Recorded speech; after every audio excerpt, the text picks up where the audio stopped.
Hi, ನಮಸ್ಕಾರ. ನಾನು ನಿಮ್ಮ DSP BS ಬಸವರಾಜ್. ಮತ್ತೆ ಬಂದಿದ್ದೀನಿ ಒಂದು ಸಂದೇಶ ತಗೊಂಡು.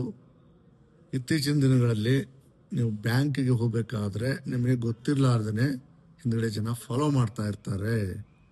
ನೀವು ಬ್ಯಾಂಕಲ್ಲಿ 1 ಲಕ್ಷ, 2 ಲಕ್ಷ, 3 ಲಕ್ಷ ಅಥವಾ ಮೇಲೆ ಏನಾದರೂ ನೀವು ಈ ರೀತಿ ಡ್ರಾ ಮಾಡಿದರೆ ಒಳಗಡೆ ಒಬ್ಬನು ವಾಚ್ ಮಾಡ್ತಾ ಇರ್ತಾನೆ, ಹೊರಗಡೆ 2-3 ಜನ ನಿಂತ್ಕೊಂಡಿರ್ತಾರೆ.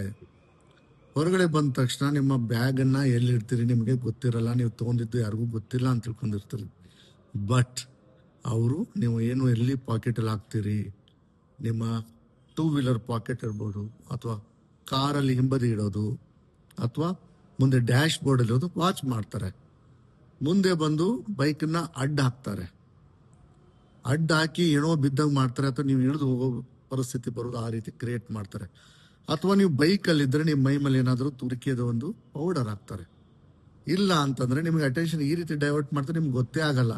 ಅಡ್ಡ ಬಂದು ನಿಂತ್ಕೊಂಡ್ಬಿಟ್ಟು ಮರೆ ಮಾಚಿ ನಿಮ್ಮ ಹಿಂದ್ಗಡೆಯಿಂದ ಪಾಕೆಟಿಂದ ತೆಗೆದು ಹೋಗ್ತಾರೆ.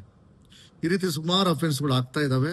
ಇದಕ್ಕೆ ಇಂಪಾರ್ಟೆಂಟ್ ಅಂದರೆ ಓಜಿ ಕುಪ್ಪಂ ಗ್ಯಾಂಗ್ ಅಂತಾರೆ. ಇದಕ್ಕೆ ಸುಮಾರು ಕೇಸ್ಗಳು ದಾವಣಗೆರೆಯಲ್ಲಿ ಡಿಟೆಕ್ಟ್ ಆಗಿದ್ದಾವೆ, ಇನ್ನೂ ಕೂಡ ನಡೀತಾ ಇದ್ದಾವೆ.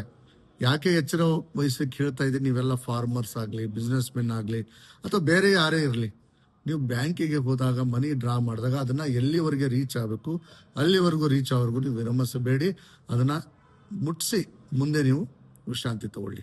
ಯಾಕಂದ್ರೆ ಮಾರ್ಗ ಮಧ್ಯೆ ನೀವು ಟೀ ಕುಡಿಯೋಕೆ ಇಡೋದು, ಪಾನ್ ತೊಗೊಳಕ್ಕೆ ಇಡೋದು, ಇಲ್ಲ ಇಲ್ಲೊಂದು ಶಾಪಿಂಗ್ ಹೋಗೋದು, ನಿಮಗೆ ಗೊತ್ತಿಲ್ಲ, ಯಾರು ನೋಡಿಲ್ಲ ಅಂತ ಅನ್ಕೊಂಡಿರ್ತೀರಿ. ಬಟ್ ಇದನ್ನು ಫಾಲೋ ಮಾಡಿ ನಿಮ್ಮಲ್ಲಿ ಮಾಡ್ತಾ ಇದ್ದಾರೆ.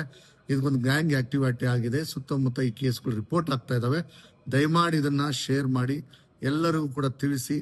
ಯಾರ್ಯಾರು ಬ್ಯಾಂಕ್ ಯೂಸ್ ಮಾಡ್ತಾ ಇದ್ದೀರಾ ಅಥವಾ ಮಾಡೋರಿದ್ದೀರಾ ಅವ್ರಿಗೂ ಕೂಡ ಅಲರ್ಟ್ ಮಾಡಿ. Thank you.